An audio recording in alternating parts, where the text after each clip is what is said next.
ನಿಕೇಶ್ ಕೂಡ ಸಾರಿ ರಂಜಿತ್ ಕೂಡ ನನ್ನ ಜೊತೆ ಜಾಯಿನ್ ಆಗಿದ್ದಾರೆ. ರಂಜಿತ್ ಅನೇಕರಲ್ಲಿಗೆ ಆಗಮಿಸಿದ್ದಾರೆ, ಅವರನ್ನು ಕೂಡ ಮಾತಾಡಿ. ಖಂಡಿತ ಜಯಪ್ರಕಾಶ್ ಶೆಟ್ರೆ, ಯೋಧರು ಸುಮಾರು 40ಕ್ಕೂ ಹೆಚ್ಚು ಜನ ಯೋಧರು ನಮ್ಮ ರಿಪಬ್ಲಿಕ್ ಕನ್ನಡದ ಸ್ಟುಡಿಯೋಗೆ ಇವತ್ತು ಬಂದಿದ್ದಾರೆ. ನಮ್ಮ ಧ್ಯೇಯವಾಕ್ಯವೇ ದೇಶ ಮೊದಲು, ನೇಷನ್ ಫಸ್ಟ್ ಅನ್ನೋದು ರಿಪಬ್ಲಿಕ್ ಕನ್ನಡದ ಧ್ಯೇಯವಾಕ್ಯ. ಇವತ್ತು ಶತ್ರುಗಳ ಗುಂಡಿಗೆ ಎದೆ ಒಡ್ಡಿ ಕಾರ್ಗಿಲ್ ಸೇರಿದಂತೆ ಚೀನಾ ವಾರ್ಗಳಲ್ಲೂ ಕೂಡ ಭಾಗಿಯಾಗಿದ್ದಂತಹ ಯೋಧರು ಇವತ್ತು ರಿಪಬ್ಲಿಕ್ ಕನ್ನಡದ ಸ್ಟುಡಿಯೋದಲ್ಲಿ ಅವರ ಅನುಭವವನ್ನು ಹಂಚಿಕೊಳ್ಳೋದಕ್ಕೆ, ಸಾಹಸ ಗಾದೆಯನ್ನು ಹಂಚಿಕೊಳ್ಳೋದಕ್ಕೆ ನಮ್ಮ ಜೊತೆಲಿದ್ದಾರೆ. ಇದೇ ಒಂದು 20 ವರ್ಷದ ಹಿಂದೆ ಹೋದರೆ ನಮ್ಮ ಯೋಧರಿಗೆ ಆ ಯುದ್ಧ ಮಾಡೋ ಸಂದರ್ಭದಲ್ಲಿ ಕಾಲಿಗೆ ಹಾಕುವಂಥ ಶೂಗೂ ಕೂಡ ಸಮಸ್ಯೆ ಇತ್ತು, ಬೇಸಿಕ್ ನೀಡ್ಸ್ ಅಂತ ಹೇಳ್ತೀವಲ್ಲ. ಆದರೆ ಈಗ ಭಾರತ ಬದಲಾಗಿದೆ. ಭಾರತ ಈಗ ಮಿನುಗುತ್ತಿದೆ, ವಿಶ್ವ ಗುರು ಭಾರತ. ಇಂಥ ಸಂದರ್ಭದಲ್ಲಿ ಈ ನಿವೃತ್ತ ಯೋಧರು ನಮ್ಮ ಜೊತೆಲಿ ಅವರ ಸಾಹಸ ಗಾಥೆಯನ್ನು ಹಂಚಿಕೊಳ್ತಾರೆ. ಕಾರ್ಗಿಲ್ ಯೋಧರಿದ್ದಾರೆ, ಹಾಗೆ ದೇಶಕ್ಕೋಸ್ಕರ ಸಂಪೂರ್ಣ ಸಮರ್ಪಣೆ ಮಾಡಿಕೊಂಡಂಥ ಯೋಧರಿದ್ದಾರೆ. ಆ ಯೋಧರ ಮಡದಿಯರು, ವೀರ ನಾರಿಯರು ಕೂಡ ನನ್ನ ಜೊತೆಲಿದ್ದಾರೆ. ಅವ್ರು ಮಾತಾಡಿಸ್ತೀನಿ ನಾನು. ಹೇಳಿ ಸರ್, ತಾವು ಕಾರ್ಗಿಲ್ ಯೋಧ, ಆ ಕಾರ್ಗಿಲ್ ಯುದ್ಧ, ನಮ್ಮ ಗೆಲುವು, ಅದರ ಹಿಂದಿನ ಶ್ರಮದ ಬಗ್ಗೆ ಹೇಳಿ ಸರ್. ನನ್ನ ಹೆಸರು ನಾಯಕ್ ಪ್ರಕಾಶ್ ಅಂತೇಳಿ, MEG Madras engineer group. Kargil ಲಡಾಯಿ ಟೈಮಲ್ಲಿ ನಾನು ಪೂಂಚ್ ರಜೌರಿ ನೌಶೇರಾ ಸೆಕ್ಟರ್ನಲ್ಲಿ ಯುದ್ಧದಲ್ಲಿ ಭಾಗವಹಿಸಿದ್ದೆ. ಆ ಟೈಮಿನಲ್ಲಿ ಕಾರ್ಗಿಲ್ ತುಂಬಾ ನಮಗೆ ಯಾವುದೇ ಸಲಹೆಗಳು ಸಿಗುತ್ತಿರಲಿಲ್ಲ. ಅದೇ ಈಗ ನೋಡಿದರೆ ನಮ್ಮ ಭಾರತ ದೇಶ ತುಂಬ ಮುಂದುವರಿದಿದೆ. ಆದ ಕಾರಣ ನಮಗೆ ತುಂಬ ಹೆಮ್ಮೆ ಅನಿಸುತ್ತದೆ. ಈ ಗಣರಾಜ್ಯೋತ್ಸವವನ್ನು ಆಚರಿಸಲಿಕ್ಕೆ ನಮಗೆ ತುಂಬಾ ಹೆಮ್ಮೆಯಿಂದ ನಾವು ಆಚರಿಸ್ತಿದ್ದೇವೆ. ಖಂಡಿತ.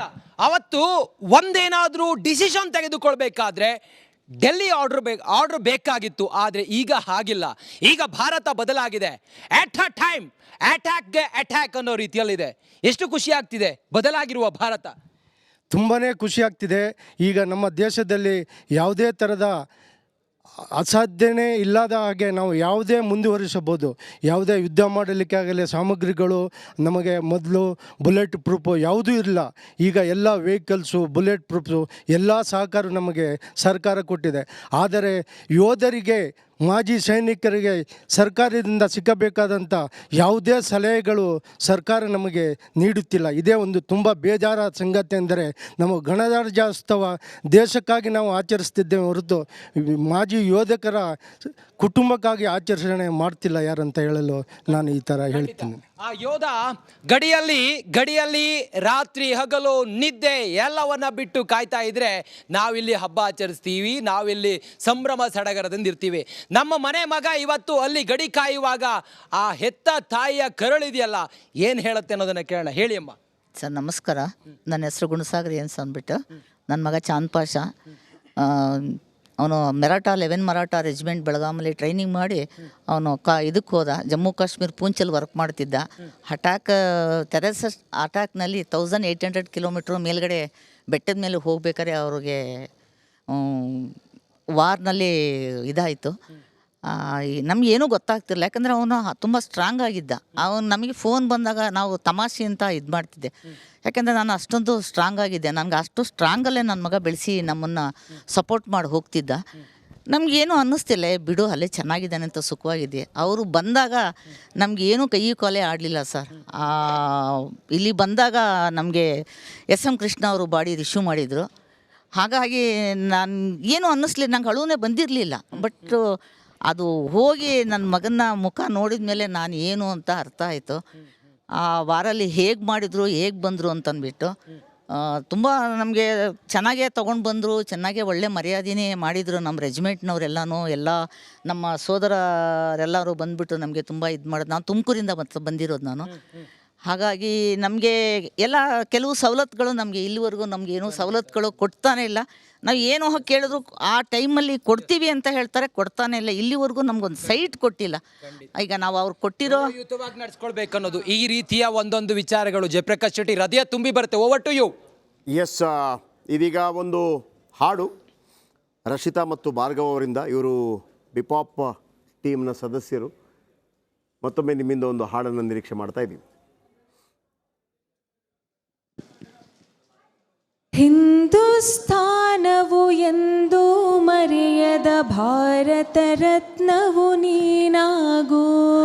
ಹಿಂದೂಸ್ತಾನವು ಎಂದೂ ಮರೆಯದ ಭಾರತ ರತ್ನವು ನೀನಾಗು, ಕನ್ನಡ ಹಿರಿಮೆಯ ಮಗನಾಗು, ಕನ್ನಡ ನುಡಿಯ ಸಿರಿಯಾಗು.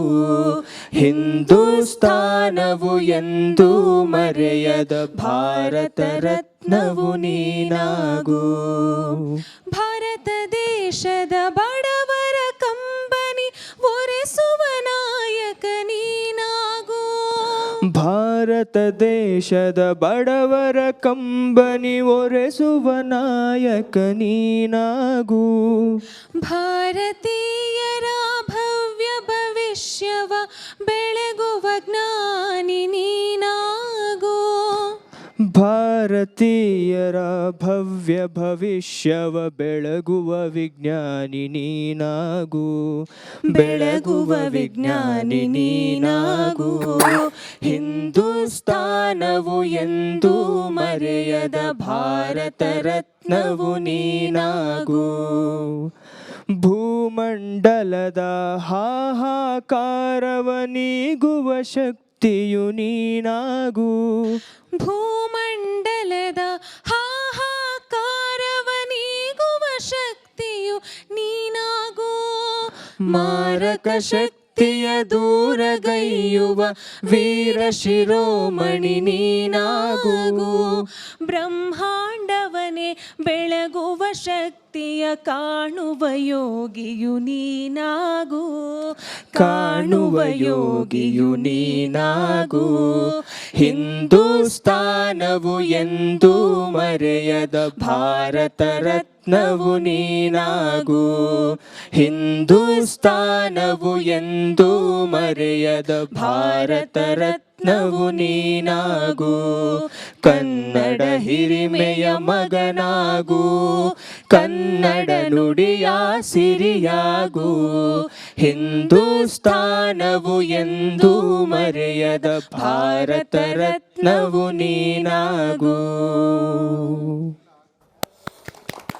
ಮತ್ತೊಮ್ಮೆ ಮುಖ್ಯ ಅತಿಥಿಗಳನ್ನು ಮಾತಾಡಿಸ್ತೀನಿ. ಎಲ್ಲರಿಂದ ಬರುವಂಥ ಮಾತೇನಪ್ಪ ಅಂತಂದರೆ, ಹೌದು ನಾವು ಸೈನಿಕರು ಅಂತ ರೀತಿಯಲ್ಲಿ ಎಲ್ಲರೂ ನಾವು ಸೈನಿಕರ ರೆಸ್ಪೆಕ್ಟ್ ಮಾಡೋಣ, ಗೌರವ ಕೊಡೋಣ, ಸಲ್ಯೂಟ್ ಮಾಡೋಣ ಎಲ್ಲವೂ ಆಗುತ್ತೆ. ಆದರೆ ಕೇವಲ ಅದರಿಂದ ಸಾಕಾಗತ್ತಾ? ಅವರಿಗೆ ಬರಬೇಕಾದ ಸವಲತ್ತುಗಳ ವಿಚಾರದಲ್ಲಿ ಅವತ್ತಿಂದ ಇವತ್ತಿನ ತನಕ ಅದರ ಬಗ್ಗೆ ಭಾಳ ದೊಡ್ಡ ರೀತಿಯಲ್ಲಿ ಮಾತುಕತೆಗಳಾಗ್ತಾನೇ ಇದೆ, ಚರ್ಚೆಗಳಾಗ್ತಾನೇ ಇದೆ. ವೇಣುವರು ಮಾತಾಡಬೇಕು. ಸರ್ ನಮಸ್ತೆ. ಮೊದಲನೇದಾಗಿ ಎಲ್ಲರಿಗೂ 75ನೇ ನಮ್ಮ ಗಣರಾಜ್ಯೋತ್ಸವ ಶುಭಾಶಯಗಳು. ಸರ್, ಇದು ಒಂದು ಸೇನೆ ಅಂತ ಹೇಳಿದ್ರೆ ನೀವು ಫಸ್ಟ್ ಹೇಳಿದ್ರಿ ದೇಶ ಮೊದಲು ಅಂತೇಳಿ. 17ರಿಂದ 21 ವಯಸ್ಸಿಗೆ ನಾವೆಲ್ಲನೂ ಸೇನೆಗೆ ಸೇರ್ತೀವಿ. ಸೇನೆಗೆ ಸೇರಿದಾಗ ನಮಗೆ 1 ವರ್ಷಗಳ ಆ ಸಮಯ ಟ್ರೈನಿಂಗ್ ಕೊಡ್ತಾರೆ. ಅಲ್ಲಿ ಶಬ್ದ ಮಾಡಿಸ್ತಾರೆ. ನಾವು ಗಾಳಿಯಲ್ಲೇ ಆಗಲಿ, ಮಳೆಯಲ್ಲೇ ಆಗಲಿ, ಸಮುದ್ರದಲ್ಲೇ ಆಗಲಿ, ನಾವು ಆಕಾಶದಲ್ಲೇ ಆಗಲಿ, ನಾವು ನಮ್ಮ ಪ್ರಾಣವನ್ನು ಬಲಿದಾನ ಕೊಟ್ಟರೂ ಸಹ ನಾವು ಶತ್ರುನ ಹಿಮ್ಮೆಡಿಸ್ತೀವಿ ಅಂತೇಳಿ ಅಲ್ಲಿಂದ ಪ್ರಾರಂಭ ಆಗುತ್ತೆ ನಮ್ಮ ಜರ್ನಿ. ಸೊ ಅಲ್ಲಿಂದ ಜರ್ನಿ ಆದಂತ ತಾವೆಲ್ಲ ನೋಡಿದೀರಾ, ಕಾರ್ಗಿಲ್ ಆಗಿರ್ಬೋದು, 1971 ಆಗಿರ್ಬೋದು. ಶಪಥ ರೀತಿ ಇರುತ್ತಲ್ವಾ? ಯಾವ ರೀತಿ ಇರುತ್ತೆ ಮತ್ತೊಮ್ಮೆ ಸರ್, ನಾವು 1 ವರ್ಷಗಳ ಟ್ರೈನಿಂಗ್ ಅನ್ನ ಮುಗಿಸಿದಾಗ ನಮಗೆ 3 ಗ್ರಂಥಗಳ ಮೇಲೆ ಪ್ರಮಾಣವನ್ನ ಸ್ವೀಕಾರ ಮಾಡ್ತೀವಿ ನಾವು. ಆಕಾಶದಲ್ಲಾಗಲಿ, ಸಮುದ್ರದಲ್ಲಾಗಲಿ, ಭೂಮಿಯಲ್ಲಾಗಲಿ ನಾವು ಯಾವುದೇ ರೀತಿಯಾದಂತಹ ಸನ್ನಿವೇಶದಲ್ಲಾಗಲಿ ನಾವು ಮುನ್ನುಗ್ಗಿ ಶತ್ರುಗಳನ್ನ ಹೊಡಿತೇವೆ ಅಂತೇಳಿ ಅಲ್ಲಿ ಶಬ್ದ ಮಾಡಿ ನಾವು ಹೊರಡುವಂಥದ್ದು. ಯಾವುದೇ ಆದಂತಹ ಒಂದು ದೇಶಕ್ಕೆ ನನ್ನ ಪ್ರಾಣವನ್ನ ಬೇಕಾದರೂ ಬಲಿದಾನ ಕೊಡ್ಲಿಕ್ಕೆ ನಾನು ಸಿದ್ಧನಾಗಿರ್ತೇನೆ ಅಂತೇಳಿ ಅಲ್ಲಿಂದ ನಮ್ಮ ಜರ್ನಿ ಸ್ಟಾರ್ಟ್ ಆಗುತ್ತೆ. ಮತ್ತೆ ನಾವೆಲ್ಲರೂ ಅಲ್ಲಿಂದ ಯೂನಿಟ್ಗಳಿಗೆ ನಾವು ಪೋಸ್ಟಿಂಗ್ ಹೋಗ್ತೀವಿ, ಬಾರ್ಡರ್ಗಳಲ್ಲಿ ಸರ್ವಿಸ್ ಮಾಡ್ತೀವಿ. ತಾವೆಲ್ಲ ನೋಡಿರ್ಬೋದು, 61 ಯುದ್ಧ ಆಗಿರ್ಬೋದು, 71 ಆಗಿರ್ಬೋದು, ಕಾರ್ಗಿಲ್ ಆಗಿರ್ಬೋದು. ಕಾರ್ಗಿಲಲ್ಲಿ ನಾನಿದ್ದೆ, ಮದ್ರಾಸ್ ರೆಜಿಮೆಂಟು ನಮ್ಮದು. ಏನು ಇವತ್ತು ಕರ್ನಾಟಕ ರಾಜ್ಯದ ನಮ್ಮ ಮೈಸೂರು ಸೇನೆ ಇತ್ತು, ಆ ಮೈಸೂರು ಸೇನೆ ಇವತ್ತು ನಮ್ಮ ಮದ್ರಾಸ್ ರೆಜಿಮೆಂಟ್ಗೆ ಸೇರ್ಪಡೆ ಆಗುತ್ತೆ. 1947 ನಮ್ಮ ಸ್ವತಂತ್ರ ಆದ ನಂತರ ಏನು ರಾಜ ಮಹಾರಾಜರುಗಳ ಒಂದು ತುಕಡಿ ಇರುತ್ತೆ, 4 ತುಕಡಿ, ಪಾಳಯಂ ಕೋಟ ಪಟಾಳಂ ಅಂತ ಹೇಳ್ತಾರೆ ತಮಿಳುನಾಡಲ್ಲಿ ಇದ್ದಂತಹ ರಾಜರುಗಳ ಸೇನೆ, ಟ್ರಾಂಕೂರ್ ಫೋರ್ಸ್ ಅಂತ ಹೇಳ್ತಾರೆ ಕೇರಳದ ಸೇನೆ, ನಮ್ಮ ಮೈಸೂರು ಸೇನೆ, ಮತ್ತೆ ಶ್ರೀಕೃಷ್ಣರಾಜ ಒಡೆಯರ ಸೇನೆ. ಈ 4 ಭಾಗಗಳು ಆಂಧ್ರ, ಕರ್ನಾಟಕ, ತಮಿಳುನಾಡು ಮತ್ತೆ ಕೇರಳ, ಈ 4 ರಾಜ್ಯಗಳ ಒಂದು ಒಕ್ಕೂಟ ಮಾಡಿ ಮದ್ರಾಸ್ ರೆಜಿಮೆಂಟ್ ಅಂತ ಮಾಡ್ತಾರೆ. ಅದರಲ್ಲಿ ಒಬ್ಬ ನಾನು ಸೈನಿಕನಾಗಿ ಸೇವೆ ಮಾಡ್ತೀನಿ. ನಾನು ಕಾರ್ಗಿಲ್ ಯುದ್ಧದಲ್ಲಿ ಭಾಗವಹಿಸಿರ್ತೇನೆ. 104 ಇನ್ಫೆಂಟ್ರಿ ಬ್ರಿಗೇಡ್ ಅಂತ ಹೇಳಿ 5 ಮಡ್ರಾಸ್ ಅಲ್ಲಿ ಡಿಪ್ಲಾಯ್ ಆಗಿರುತ್ತೆ ಸರ್. ಹೆಂಗಿರುತ್ತೆ ಅಂತ ಹೇಳಿದ್ರೆ ವಾತಾವರಣ 3 ವರ್ಷಗಳ ಸತತವಾಗಿ ನಾವು ಅಲ್ಲಿ ಸೇವೆಯನ್ನ ಮಾಡಿಕೊಂಡು ಅಲ್ಲಿದ್ದಾಗ ನಮ್ಗೆ ಇನ್ನೇನು ಹೈದರಾಬಾದ್ಗೆ ಪೋಸ್ಟಿಂಗ್ ಹೋಗ್ಬೇಕು, ಮೇನ್ ಬಾಡಿ ಮೂವ್ ಆಗಬೇಕು, ಅಡ್ವಾನ್ಸ್ ಪಾರ್ಟಿ ಹೋಗ್ಬಿಟ್ಟಿರುತ್ತೆ ಹೈದರಾಬಾದ್. ಇನ್ನೇನು ನಾವು ಮೇನ್ ಬಾಡಿ ಮೂವ್ ಆಗಬೇಕು ಅಂತ ಹೇಳಿ ಒಂದು ಟಾಪಲ್ಲಿ ಮಧ್ಯ ಭಾಗದಲ್ಲಿ ಒಂದು 104 ಇನ್ಫೆಂಟ್ರಿ ಬ್ರಿಗೇಡ್ ನಮಗೆ ಕಳಿಸ್ಕೊಡುತ್ತೆ. ಅರ್ಧ ದಾರಿಗೆ ಬರುತ್ತೆ, ನಮಗೆ ಅಲ್ಲಿಂದ ಮೆಸೇಜ್ ಬರುತ್ತೆ, ಈ ಯೂನಿಟ್ ವಾಪಸ್ ಬರಬೇಕು, ರೀಇನ್ಫೋರ್ಸ್ ಮೆಟಲ್ನಿಂದ ಆಗಿ ನೀವು ಕಾರ್ಗಿಲ್ ಯುದ್ಧ ಸ್ಟಾರ್ಟ್ ಆಗಿದೆ ಅನ್ನೋ ಒಂದು ಸುದ್ದಿ ಬರುತ್ತೆ ಸರ್. ಸುದ್ದಿ ಬಂದ ನಂತರ ನಾವು ಎಲ್ಲರೂ ವಾಪಸ್ ಹೋಗ್ತೀವಿ. ಏನು ನಮ್ಮ ಅಡ್ವಾನ್ಸ್ ಪಾರ್ಟಿ ಏನು ಹೇಳ್ತಾರೆ, ಅವರು ಹೈದರಾಬಾದಲ್ಲಿ ಇರೋರು ಎಲ್ಲ ಫ್ಲೈಟಲ್ಲಿ ವಿತ್ ಎಕ್ವಿಪ್ಮೆಂಟ್ಸ್ ಗಾಡಿ ಎಲ್ಲನೂ ವಾಪಸ್ ಬರುತ್ತೆ ಸರ್ ಕಾರ್ಗಿಲ್ಗೆ. ಏನು ನಾವು ತಂಗದಾರ್ ಸೆಕ್ಟರ್ ಅಂತ ಹೇಳ್ತೀರಿ, 104 ಇನ್ಫೆಂಟ್ರಿ ಬ್ರಿಗೇಡ್ ಅಂತ ಹೇಳ್ತೀವಿ, ಗಡಿ ಭಾಗದಲ್ಲಿರುತ್ತೆ ಈಗಲ್ ಸೆಕ್ಟರ್ ಅಂತೇಳಿ. ಆ ಪೋಸ್ಟಲ್ಲಿ ಏನು ಬಾಂಬಾಟ್ಮೆಂಟ್ ಆಗುತ್ತೆ ಅಂತ ಹೇಳಿದ್ರೆ ಯಾವ ರೀತಿ ಆಗುತ್ತೆ ಅಂತ ಹೇಳಿದ್ರೆ ಸುರಿಮಳೆ ಸರ್. ಆ ಸುರಿಮಳೆಯಲ್ಲೂ ನಾವು ನಮ್ಮ ಗಾಡಿಗಳ ಮೂಲಕ ಹೋಗ್ತಾ ಇರ್ತೀವಿ. ನಾವು ಹೋಗ್ತಾ ಹೋಗ್ತಾ ರಾತ್ರಿ ಆಗುತ್ತೆ. ರಾತ್ರಿಯಲ್ಲಿ ಕಗ್ಗತ್ತಲು, ಲೈಟ್ ಹಾಕೋಂಗಿಲ್ಲ, ಶಬ್ದ ಮಾಡೋಂಗಿಲ್ಲ. ವೆಹಿಕಲ್ಸ್ ಒಂದು ಚೂರು ಶಬ್ದ ಆದರೆ ಅಲ್ಲಿಂದ ಬೊಂಬಾಟ್ಮೆಂಟ್ ಬರುತ್ತೆ.